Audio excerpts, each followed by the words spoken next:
Mesdames, Messieurs, bonsoir. Très heureux de vous retrouver ici en direct de la Porte de Versailles à Paris dans le cadre du Salon de l'Agriculture. J'ai le plaisir d'accueillir Cédric Villani. Bonjour Cédric. Bonjour. Alors vous êtes député de la République En Marche de l'Essonne, on le sait, mais vous êtes avant tout mathématicien, médaille Field en 2010, si je ne fais pas d'erreur. C'est bien ça? C'est exact. Cédric, vous ratez jamais un Salon de l'Agriculture. C'est fatigant de venir ici, comme tous les politiciens, de serrer des mains, d'aller voir des vaches et tout ça. C'est de la fatigue, mais c'est enrichissant. Et en plus, on voit beaucoup de sujets qui sont primordiaux dans le monde d'aujourd'hui, dans le monde de demain. Je rate jamais le Salon de l'Agriculture et je vois les évolutions au fur et à mesure d'une année sur l'autre. C'est important de revenir. On voit que certains thèmes s'imposent de plus en plus. On voit qu'il y a que le salon est sensible aux préoccupations du temps et c'est très important de sentir ces choses. Alors, vous êtes venu ici au salon et moi, comme je voulais faire une petite rencontre sympa, j'ai invité Julia de Funès. Bonjour. Bonjour. Et Julia, vous êtes venue avec votre fils, c'est normal. Oui. C'est le jour des enfants. Exactement. Il faut commencer très jeune et avoir un contact avec la vraie vie, la vraie réalité. Quand on est dans les entreprises, à l'école, dans les universités, parfois on quitte un peu le réel et ici on le retrouve. Avec votre fille qui s'appelle Marina. Bonjour Marina. Bonjour. Alors, vous sortez un livre qui s'appelle La comédie inhumaine. En clair, tout ce qu'on invente, les baby-foot, les formations, les PowerPoint, les chefs, Chief Happiness Officer, tout ça, on se trompe totalement. La vie d'entreprise, ça ne sera pas un lieu agréable, un lieu d'innovation. Juste en quelques phrases.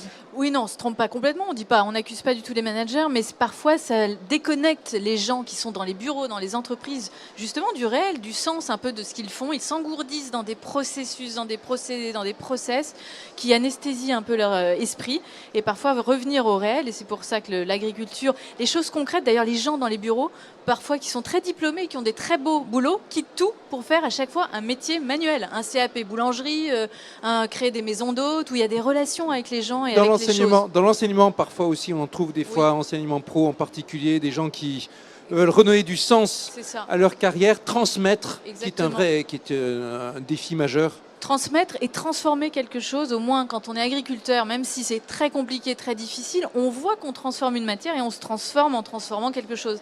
Et là, les gens en entreprise souffrent parfois d'une abstraction terrible. Ils ne voient pas du tout à quoi ils servent, à quoi ils contribuent.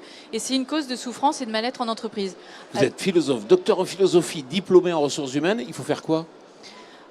Si j'avais la recette magique, je serais déjà très riche et ce serait très bien. Il faut en tout cas arrêter les idéologies ou enrayer un peu les faux raisonnements. Par exemple, sur le bonheur, les bien-être en entreprise, les entreprises mettent des baby-food, des plantes bio, des smoothies bio, des choses comme ça, des jeux à chaque encablure de bureau, parce qu'ils considèrent que les gens heureux en entreprise seront plus performants. Je pense, et Nicolas Bouzou avec moi, qu'on pense exactement l'inverse. Les gens qui ont la possibilité d'agir, d'être performants en entreprise, seront beaucoup plus heureux.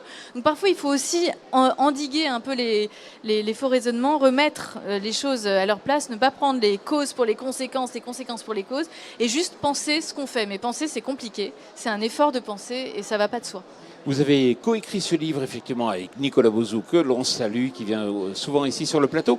Cédric Villani, cette année, qu'est-ce que vous avez senti de différent dans le salon, chez les agriculteurs ?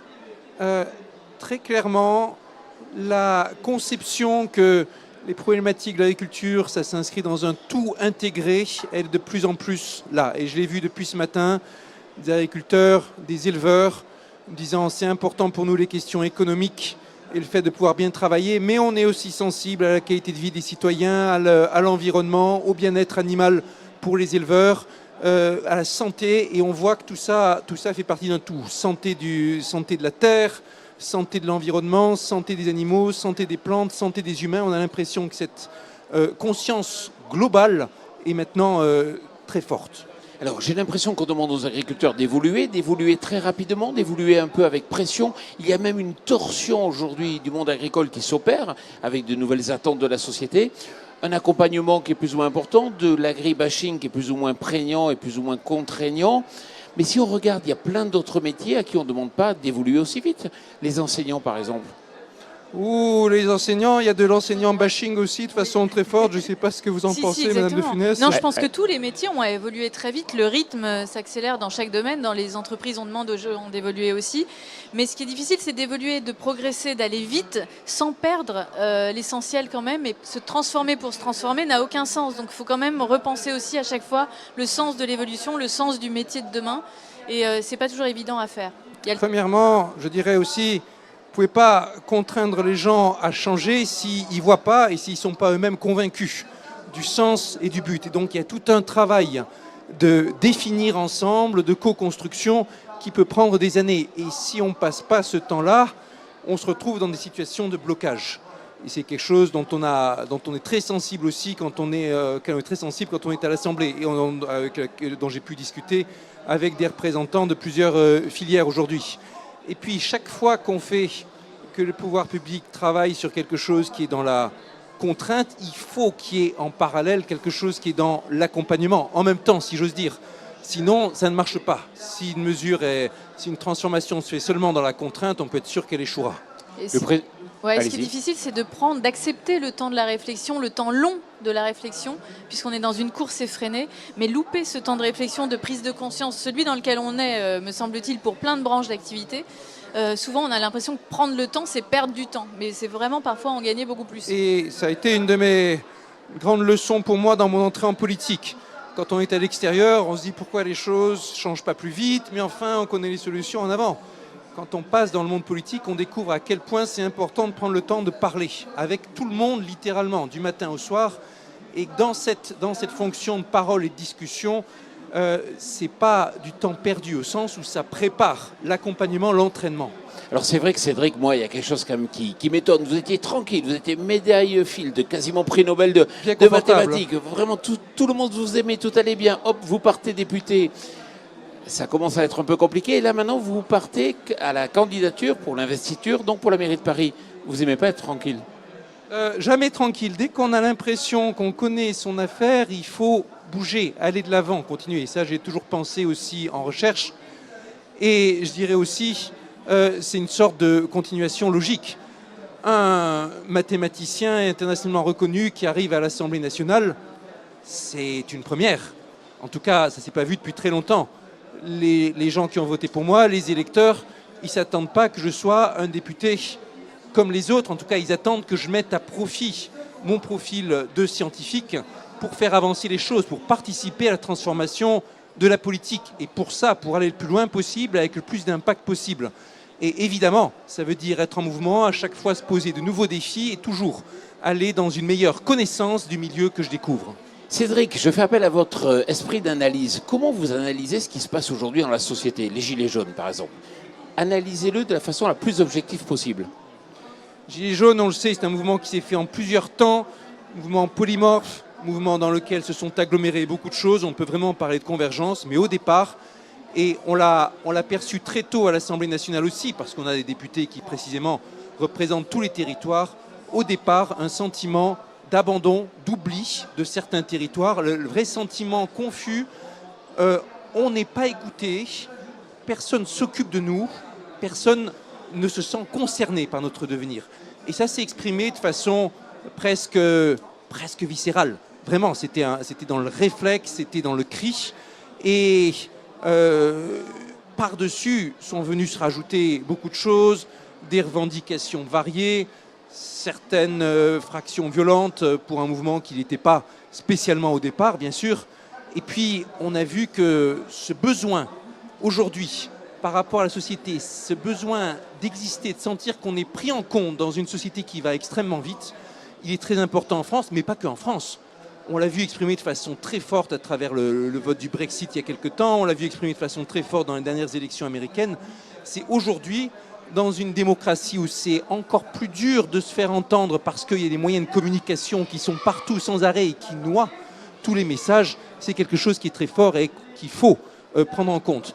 Et le grand débat national, c'était une partie de la réponse à ce besoin. L'occasion pour tout le monde de discuter, de débattre avec ces mots sur toutes sortes de sujets.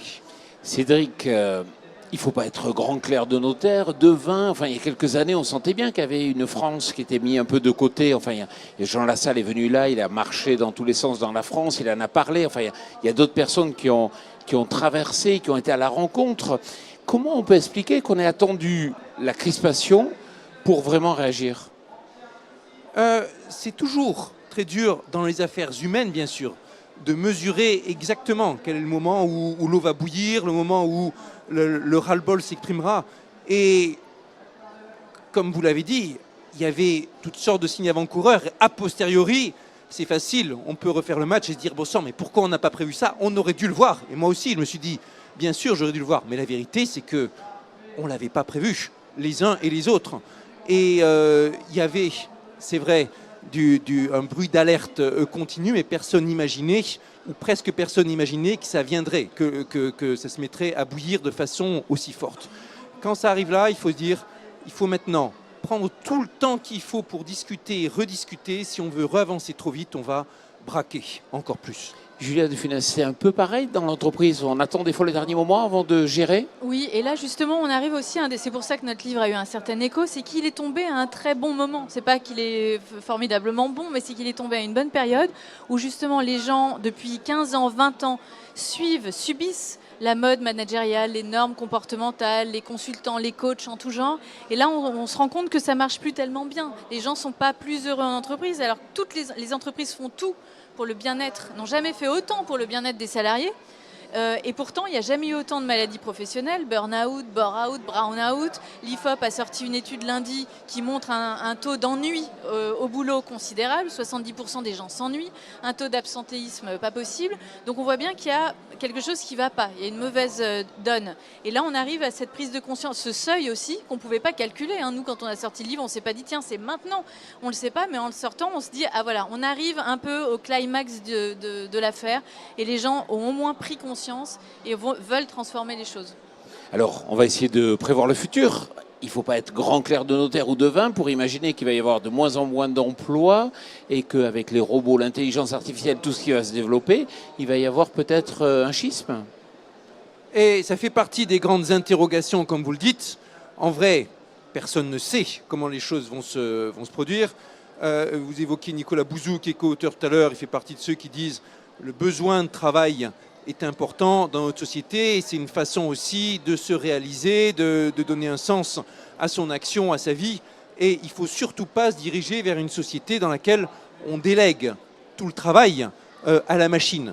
La question, ce n'est pas d'empêcher les machines de faire leur travail, la question, c'est de réinventer, de réorganiser le travail autour des machines, avec les machines et pas contre.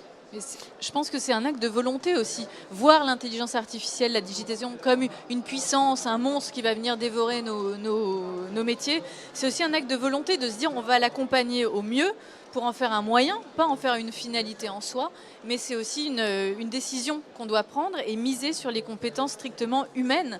En entreprise, c'est très frappant. Il faut pas. Alors l'erreur serait d'artificialiser l'intelligence humaine. C'est ce qui se passe un peu en entreprise aujourd'hui. Au lieu de penser que l'intelligence, de redouter que l'intelligence artificielle s'humanise et vienne dévorer les humains, il faut aussi s'inquiéter de l'intelligence humaine qui s'artificialise très vite. Avec un mot-clé qui est l'expérimentation en la matière. En vrai, sur ces questions, on ne sait pas comment les humains vont réagir, comment on va se réorganiser avec de nouveaux logiciels, avec de nouvelles habitudes. Et on a besoin d'expérimenter, de mieux se connaître par rapport à ça. De la même façon que quand les technologies de communication instantanée sont arrivées, les réseaux sociaux sont arrivés, personne n'imaginait la place que ça prendrait aujourd'hui dans les polémiques, dans certains cas dans le mal-être, dans toute la construction de la société, de la communication autour de ça. Julia de Funès, juste pour finir, vous êtes la petite fille de Louis de Funès qui a fait rire tant de Français et on le remercie. Et qui Il était aimait très l'agriculture. bien- et c'est pas plus qu'il l'aimait, c'est qu'il la pratiquait. Il avait une Racontez-nous. propriété près de Nantes où il avait évidemment des serres gigantesques, des potagers, des fleurs. Il emmagasinait, il avait besoin de la nature absolument pour emmagasiner une énergie qui après redéployait dans les films de façon très énergique, mais il avait besoin du temps long de la nature. Et il était très précurseur sur le bio. Pas le bio au sens bobo et mode du terme actuel, mais il disait déjà il y a 40 ans, plus de 40 ans, aucun pesticide, aucun insecticide et tous les fruits et légumes. J'ai eu la chance d'être nourrie avec des bons fruits et légumes bio il y a 40 ans. Il était très précurseur et très très soucieux de ce problème-là. Julia de Funès, merci d'être venu Merci ici. à Merci vous. d'avoir coécrit ce livre avec Nicolas Bozou, La comédie inhumaine, comment les entreprises font fuir les meilleurs, aux éditions de l'Observatoire. Cédric Villani, merci d'être venu sur notre plateau cette année encore. Et l'an prochain, à nouveau, On prend rendez-vous. intelligence artificielle, agriculture, évolution, environnement, tout ça. Et ça sera avec plaisir pour voir l'évolution des thèmes dans ce beau salon. Et moi Merci bien, merci à vous et surtout merci à vous.